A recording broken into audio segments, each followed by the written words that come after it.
The Secret of the Rich Woman. My name is Adoma. I live in a small village by the river, not far from the big town. In our village, there was one woman everyone talked about, Mama Kofi. She had everything: land, cattle, clothes, and more money than anyone could count. People said she was blessed, that the God smiled on her, but I always felt there was something more to her wealth. I remember the first time I truly saw her secret. It was a hot afternoon, and I was walking back home from the market. I had just sold some of my yams and was looking forward to a quiet evening.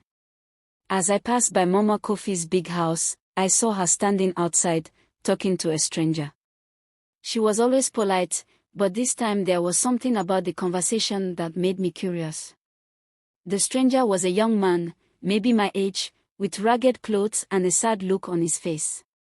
They spoke quietly, but I could hear bits of their conversation. Mama Kofi, I don't know what to do anymore. I'm begging you, please help me, the man said. Mama Kofi didn't say anything for a moment. She just looked at him with a calm face, her hands folded in front of her. I can't help you if you keep begging like this, she said at last, her voice firm but not unkind. But if you're willing to work for it, I can show you a way. The man looked up at her, his eyes filled with hope. I'll do anything, Mama Kofi. I just need a way to feed my family. She nodded, then looked around as if making sure no one was watching.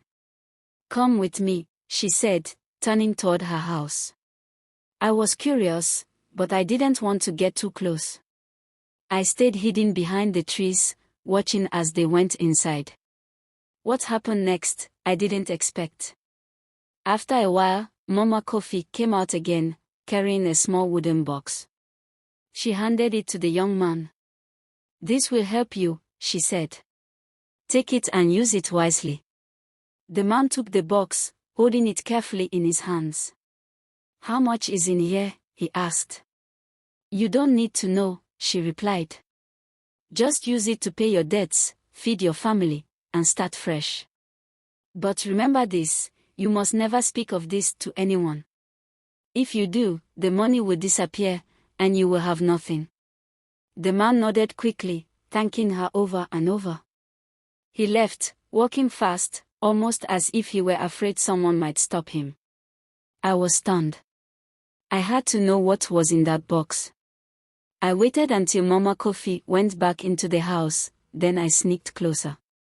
The box was small, odd, but it looked important. I could see it had some kind of lock, but I wasn't sure how to open it. Later that night, I couldn't sleep. I kept thinking about the box. What was inside? Where did Mama Kofi get the money? There was only one way to find out. The next morning, I went to her house, pretending I was there to help her with her garden. She smiled when she saw me. You've come to work, Adoma, she asked. Yes, Mama Kofi, I replied, I've come to help. She nodded and handed me a small hoe. Work hard, and I'll give you something in return. I worked in her garden for hours, but all the while, my eyes kept drifting to that wooden box. When she wasn't looking, I carefully picked it up. I didn't know what came over me, but I opened it. Inside, there was money. Not just a little bit, but stacks of cash, enough to change a whole village's life. I gasped, dropping the box in shock. Mama Kofi turned around quickly, her eyes narrowing when she saw me holding the box. You shouldn't have done that, Adoma, she said softly.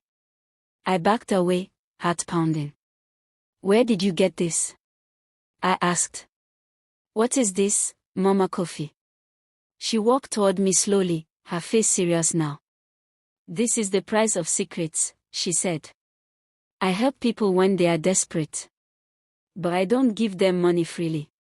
I make them promise not to tell anyone where it came from, and they must return the favor when I ask. I didn't understand at first. What do you mean by that? How do you get the money? Mama Kofi looked around again, as if checking for ears. I have a place where people don't look. A place where money is buried, not in the ground, but in the hearts of those who are willing to pay a price. I lend them money, and they repay me in ways they'll never understand. I swallowed hard. So, you don't just give them money, you take something from them. She nodded, her eyes colder now. Everyone has something to give. A favor. A secret. A promise. And when I need it, I call in my debt. I felt a shiver run down my spine. I had seen Mama Kofi as a kind, generous woman, but now I understood, her wealth wasn't just from good luck or hard work. It came from the promises and secrets she collected from those she helped. I ran back to my house that day, my mind spinning. I never spoke of what I saw. But every time I pass Mama Kofi's house, I think about that wooden box, and the price she paid for her riches. Some secrets are worth more than money, but sometimes, those secrets are the heaviest of all.